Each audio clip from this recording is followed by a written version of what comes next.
খারাপ লাগা ভালো লাগা সেটা সাময়িক। আমারও খারাপ লেগেছিল, আমি অনেক কথা বলেছিলাম। আমি দলের অনুগত সৈনিক। দল যা সিদ্ধান্ত নেবে, দলের সিদ্ধান্তই চূড়ান্ত সিদ্ধান্ত। আমরা দলের অনুগত সৈনিক। যারা আমাদের মাথার উপরে আছেন সমস্ত বিজেপির কর্মীদের বলবো, ক্ষোভ বিক্ষোভ ভালো লাগা খারাপ লাগা প্রকাশ করার স্থান ফেসবুক হতে পারে না। টুইটারে লিখে ফেসবুকে পোস্ট করে যারা মনে করছেন এই ধরনের ঘটনাকে তারা মোকাবিলা করতে পারবেন, তারা হয়তো বিজেপিটা বুঝে উঠতে পারছেন না। বিজেপি বুঝতে গেলে ধৈর্য ধরে রাখতে হয়। পার্টির ওপরে আস্থা রাখুন। যে নেতৃত্ব এই সিদ্ধান্ত নিচ্ছেন, হতে পারে এই সিদ্ধান্তের সাথে আপনি একমত নন, কিন্তু এটাও মাথায় রাখবেন এই নেতৃত্বেই আজ আমরা পশ্চিমবঙ্গে ক্ষমতায় এসেছি। তাই আমি প্রত্যেককে বলবো, নেতৃত্বের উপরে আস্থা রাখুন। দল এমন কোনো কাজ করবে না যাতে দলের তৃণমূলীকরণ হবে। আমরা যখন তৃণমূলীকরণ বলি তখন বালি কয়লা ইট পাথর এই যে দুর্নীতি, রেপ মারামারি তোলাবাজি, এটা তৃণমূলী কালচার। আমরা বিজেপিকে তৃণমূল হতে দেব না। আপনি নিশ্চিন্তে থাকুন।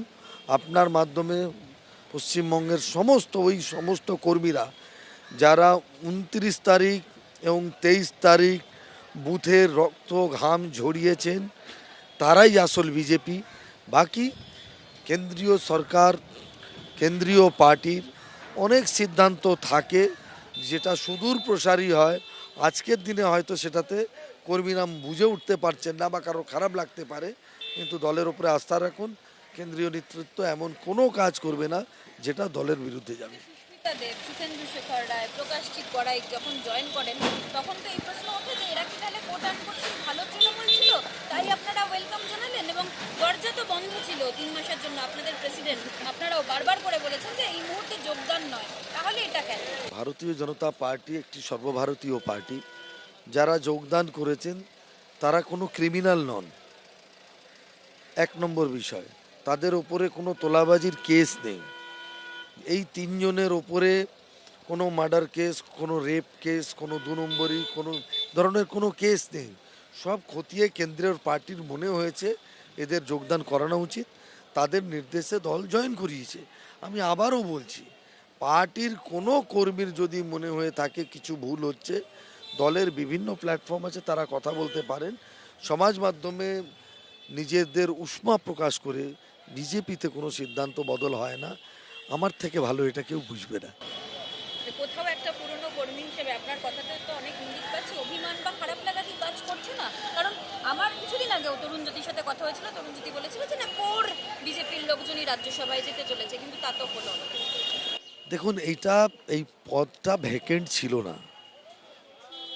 এই পদটায় যারা গেছেন তাদেরই সিট ছিল।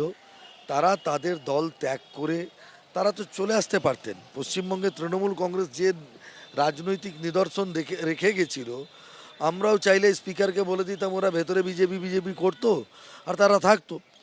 তো বিজেপি পার্লামেন্টারি ডেমোক্রেসিটাকে কলুষিত করেনি, তাদের রিজাইন করিয়েছে এবং তাদেরকে নির্বাচিত করার ব্যবস্থা করেছে। তো পার্লামেন্টারি ডেমোক্রেসিতে নিয়ম শৃঙ্খলা বিজেপি রাখে, সেটা প্রমাণ করলো যে আমাদের চেয়ারম্যান রাজ্যসভায় বা লোকসভায় স্পিকার বিমান বাবুর মতো পার্লামেন্টটা চালাবেন না। আমি অভিমান খারাপ লাগার কথা চিন্তা করছিলাম। আমি দলের কথা বলছি। তো খারাপ লাগা ভালো লাগা সেটা সাময়িক। আমারও খারাপ লেগেছিল, আমি অনেক কথা বলেছিলাম, কিন্তু যখন পেছনে ঘুরে তাকাই তখন মনে হয় এত কথা বলাটা না বললেও হতো।